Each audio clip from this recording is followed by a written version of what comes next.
Welcome to Let Me Fix This. Enjoy the video. In this video, I will explain how to connect blocks in JJS.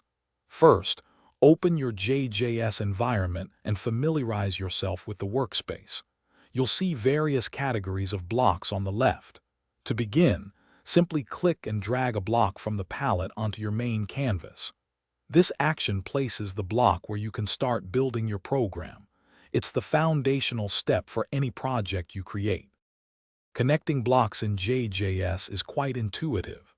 Look for the small notches or shapes on the sides of your blocks. These are the connection points. To link two blocks, click and drag one block's connection point directly towards another compatible point. You'll notice a visual cue, like a highlight or a snap, indicating a successful connection. This method ensures your blocks are properly aligned and ready to execute.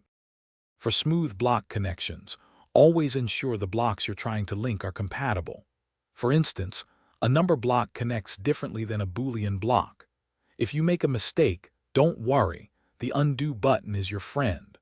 Also, try to arrange your blocks in a logical flow. A well-organized workspace, perhaps with a 2-inch gap between sections, makes your code much easier to understand and debug later on.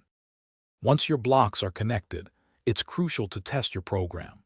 Hit the Run button to see your creation in action.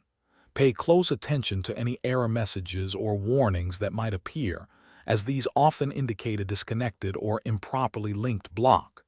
If you encounter issues, carefully review your connections, perhaps zooming in by 25% to spot any missed links. Debugging is a normal part of the process.